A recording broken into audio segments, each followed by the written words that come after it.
Hey everybody, wanted to do a quick breakdown here on this sort of like fake inside read option play that Oklahoma's had some success with, and I really think it's a play that, it really shows off the genius of Lincoln Riley, and I think it's one of those plays that we're going to see in the NFL. I would guess by the end of this year, if not certainly next year, just because of the athletes at the next level that can get away with it and actually pull this off successfully. But essentially, to really start with to me, I'm going to guess that this play is a really big. I'm going to guess it's 2 or 3 option plays, and then it's Kyler Murray's decision at the line of scrimmage as to which play actually gets run based on the alignment of the defense. So basically, if we look at Oklahoma's alignment, you're going to see 3 wide receivers to the top, 1 to the bottom, and then the running back in the backfield, which can very easily switch sides. And then basically what Kyler Murray's going to read is the defensive and their alignment to Oklahoma's formation. And you can see TCU here on 4th and 1. They're gonna man up on the outside. You got 3 corners to the top, 3 defensive backs to the top, 1 to the bottom. Basically, they're manning up on the outside receivers. And then if you look at it on the inside, you've got your typical 4-down lineman, and then you've got 2 linebackers. Based on how TCU runs their defense, they're gonna have 2 linebackers, and this guy's basically gonna be a third safety. And then I'm going to guess Kyler Murray's going to read pre-snap, where is that third safety? When they man up, there's nobody deep. Where is this extra defender? Where is he at? And if we look at on the defensive side, who's taking which gap? You've noticed you've got a defensive end here taking the outside gap. This linebacker, I'm going to guess, is supposed to fill between both guards, between the guard and the tackle. Defensive tackle between the center and the guard. Other defensive tackle in the opposite between the center and the guard. This linebacker between the guard and the tackle. And this defensive end off the tackle to the outside with contain here. But basically, I'm not exactly sure why this safety is even where he is. But they've basically dictated to Oklahoma, hey, you've got numbers to the top, take it. Based off just the formation itself, Oklahoma's got plenty of options. They can run a quick little bubble screen out here to Calcaterra in the slot and run a quick screen out there if they want to.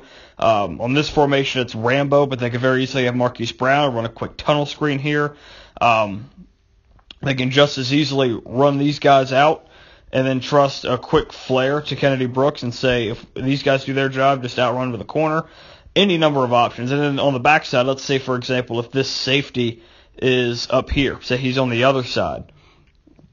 Say he's standing up there, then you have CD down here at the bottom, isolated one-on-one, and basically because of that, because you have an NFL wide receiver down here at the bottom, you trust that matchup as well. So not just running the football, Oklahoma's got some options here. And then what you're going to see, basically what Oklahoma's going to do is they're going to have these guys run out. They'll clear out pretty easily, do their jobs, and we'll see them blocking downfield.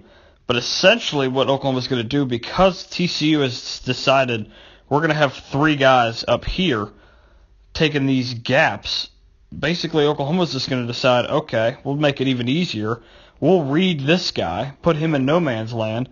He's going to block down. He's going to block down to the next level. And you just basically put a TCU player in no man's land, and there's no decision he makes can be right.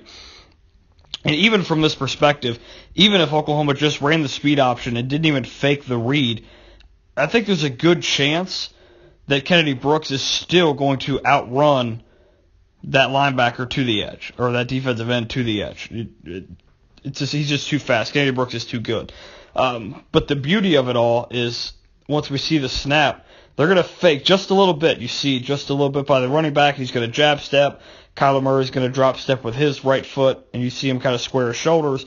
The defensive end's already thinking, okay, let me crash the mesh point, let me crash down just a little bit, and defend it like it's going to be an inside read. And you'll notice he'll take 1, maybe 2 steps down, and that's all they need. Right at that point, Oklahoma's going to gain ground, receivers clear out, and you notice at this point there's a 0% chance that he is ever going to catch Kennedy Brooks. Even at this point, if you were to just run in a straight line, he is not catching Kennedy Brooks.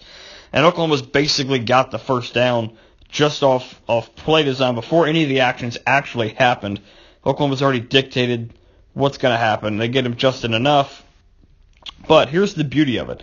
It's not just the read is just to get the first down. They could run the speed option, and then he might probably won't even catch him, but Kennedy Brooks probably has to take this outside the numbers, and he probably ends up, linebacker or defensive end readjusts and probably knocks him out or forces him to slow down and cut back in around the 15 or 16-ish.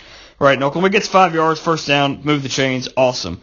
But the beauty of it is, because of the formation, because they get him to bite down just that little step, now instead of being at the numbers when he has to cut out or break it back in, he's still inside the Big 12 logo here, right? He's still got all that space to now work once he gets by him. Now there's 0% chance that guy ever catches up to him.